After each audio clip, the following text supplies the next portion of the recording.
நண்பா, welcome back to unique. தளபதிக்கு Y பிரிவு பாதுகாப்பு கொடுத்ததுக்கான காரணம் என்ன அப்படின்னு ரிட்டையர்டு டிஎஸ்பி ரவி அவர்கள் ஷேர் பண்ணியிருக்காரு.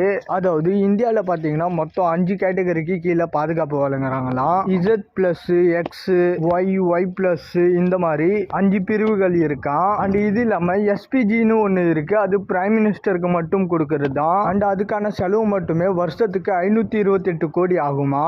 நெக்ஸ்ட் Z+, X, Y+, இது எல்லாமே அடுத்த கட்ட இருக்கிற விஐபிகளுக்கு கொடுக்கிற பாதுகாப்பா. அதாவது Z+ கேட்டகரியில இருக்கிறவங்களுக்கு 2-3 புல்லட் ப்ரூஃப் வாகனம், தென் அதுக்கு கீழே கேட்டகரியில இருக்கிறவங்களுக்கு ஒரு புல்லட் ப்ரூஃப் வாகனம். இந்த மாதிரி ஒரு விஐபிக்கு இருக்கிற ட்ரெட்டை பொறுத்து அவங்களுக்கு எந்த பிரிவுல செக்யூரிட்டி கொடுக்கலான்னு சொல்லிட்டு முடிவு பண்ணுவாங்களாம். அண்ட் இந்த பாதுகாப்புக்கு தளபதி சைட்ல இருந்து ரிக்வெஸ்ட் வச்சிருப்பாரு அப்படின்ற மாதிரிலாம் சில பொய்யான தகவல்கள் போயிட்டு இருந்துச்சு. பட் இது தளபதி டிசைட் பண்ற ஒரு விஷயம் இல்லையா. அதாவது அந்த மாதிரி பிரைவேட்டா வச்சிருக்கிற ஆப்ஷனும் இருக்கு. அம்பானி அவர்கள்லாம் அந்த மாதிரி பிரைவேட்டா தான் வச்சிருக்காராம். பட் தளபதிக்கு கொடுத்ததுக்கான காரணம் டேட் லெவல் செக்யூரிட்டி கமிட்டின்னு சொல்லிட்டு ஒரு கமிட்டி இருக்கான். சோ அவங்க மாசம் மாசம் ஒரு மீட்டிங் நடத்தும் போது யாருக்கெல்லாம் என்ன ட்ரெட் இருக்கு அப்படின்ற மாதிரி பப்ளிக் ஃபிகர்ஸ்க்கு இருக்கிற ட்ரெட் எல்லாம் அனலைஸ் பண்ணி இவங்களுக்கு இந்த கேட்டகரி பாதுகாப்பு தேவைன்னு சொல்லிட்டு அவங்க டிசைட் பண்ணுவாங்களாம். அவங்க இதை அனலைஸ் பண்றதுக்கு நிறைய மெத்தட்ஸ் இருக்கான். எக்ஸாம்பிளுக்கு ட்ரெட்டனி ஃபோன் கால்ஸ்,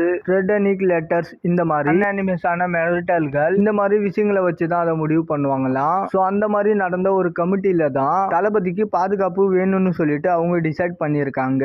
அண்ட் தளபதி ஒரு மிகப்பெரிய சினிமா நடிகரா இருந்து இப்ப அரசியல் கட்சி ஆரம்பிச்சிருக்கிறதால அவருக்கு நிறைய அச்சுறுத்துகள் இருக்கிறதுக்கான வாய்ப்புகள் இருக்கு. சோ அவரு வெளியே போகும்போது கூட்டத்துல ஏதாவது அசம்பாவிதங்கள் நடந்தா அது மிகப்பெரிய சட்ட ஒழுங்கு பிரச்சனையா பார்க்கப்படும். சோ அதை முன்கூட்டியே தவிர்க்க தான் இந்த மாதிரி செக்யூரிட்டி வழங்கப்படுது. தளபதிக்கு கொடுத்திருக்கிற ஒய் பிரிவு செக்யூரிட்டிக்கு மாசம் பாத்தீங்கன்னா 12 லட்சம் ரூபாயா. மோஸ்ட்லி 2 வாகனம் தளபதிக்கு முன்னாடியும் பின்னாடியும் கொடுக்கறதுக்கு வாய்ப்பு இருக்கு. இல்லனா அட்லீஸ்ட் ஒரு வாகனமாவது கொடுப்பாங்களாம். இந்த பிரிவுல தளபதிக்கு பாதுகாப்பா மொத்தம் 8 பேர் இருப்பாங்களாம். அண்ட் இந்த பாதுகாப்பு செலவுக்கான 12 லட்சத்தை அரசு தான் இருக்குமா. ஏன்னா அம்பானி மாதிரி ஒரு தனி நபரா இருந்தா அது அவங்களோட செலவு. பட் தளபதி ஒரு பொலிட்டிஷியனா இருக்கிறதுனால அந்த செலவா அரசு தான் ஏற்கும்ன்ற மாதிரி சொல்றாங்க. தளபதி பே பண்ற டாக்ஸுக்கு இதெல்லாம் தாராளமா பண்ணலாம், அது தப்பு இல்ல.